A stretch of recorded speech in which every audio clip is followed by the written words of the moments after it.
2.6 Supporting a disk. A disk of mass m and radius r is held up by a massless string as shown in figure 2.12. The surface of the disk is frictionless. What is the tension of the string? What is the normal force per unit length that the string applies to the disk? Let there now be friction between the disk and the string with coefficient mu. What is the smallest possible tension in the string at its lowest point? Okay, so we will start first by analyzing figure 2.12 by drawing the force diagram. So here we're going to have the weight mg going down, and then we will also have two tensions here equal. So a big point about statics is that the summation of all the forces in one direction, here we're just going to use the vertical direction, must be 0. So now we're just going to write those. So 2t, as you see here, is minus mg is equal to 0. Now the 2t is going to be upwards as shown, and we're going to take that as a positive direction, and then the weight is going to be in the downwards direction. So now we're going to solve for tension is equal to mg over 2. Okay, so now let's look at a different way, judging that this one made a lot of assumptions, such as there's no other tensions, and we just negated that, so we're just going to look at this back again. So here I wrote this a little wrong. So it's not that there's no tension here, it's that there's no normal force here because it is not actually touching it, and that's why it's a special point. So now we're going to relabel this. This is going to be pi over 2, negative pi over 2, and then where the mg is going to be 0. Okay, so now let's wipe the slate clean and look at a fresh diagram. So we're going to have some forces pointing radially in, and this is none other than the normal force. So now we're going to use what we found earlier, that this is going to be from negative pi over 2 to pi over 2, which we set, of course. The next key property that we have to talk about is that the normal force is constant, and this comes from the fact that the string is massless. Then we also have that it is frictionless, and then we also have that the tension is uniform. So all of these mean that the normal force will also be constant.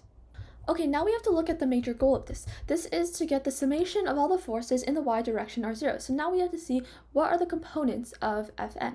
So here we set that that is where n equals 0, and this is when the n is biggest. Next, we also have the other times, right? So we have n something of theta is equal to n, so that means just that something of theta has to be equal to 1, and this is at 0. So this means it has to be cosine theta, because cosine of 0 is equal to 1.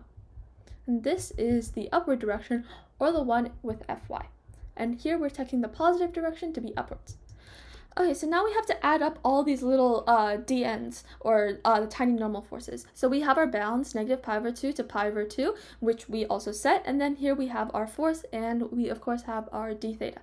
And we're taking the positive to be the upward, and that's of course the tiny part that is used in integration.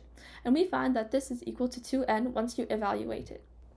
And we're always just going to set that the mg is just going to be downwards and a singular force, so we have the n is equal to mg over 2. So now we have that we're trying to find the normal force per unit length, right, which is n over r. So now that we are just going to divide n equals mg over 2 by r, we'll have mg equals 2r. So now we're going to move on to part B. So in these complex problems, it's always easier to find a little sliver, a d theta or a ds or a dx, and see how it reacts to that. So now we're going to have an arc that subtends the angle d theta. So we're obviously going to have tension there and tension on the other side. And this is going to be noted as t and then t plus dt. So we have to remember that in this problem, the biggest change is that it's not frictionless. So we need to first construct our equation for this arc. So we'll have df is equal to mu dn, and this is from just normal friction. So what we first have to do is just find anything that we can relate, because we have so many variables. So instead of doing x and y direction, we're actually going to change it to radial direction. So here we'll have dn is equal to t d theta, which we can see here from the radial force balance. So now our key step is actually that the friction is going to balance with the delta t. And this is the tension, right?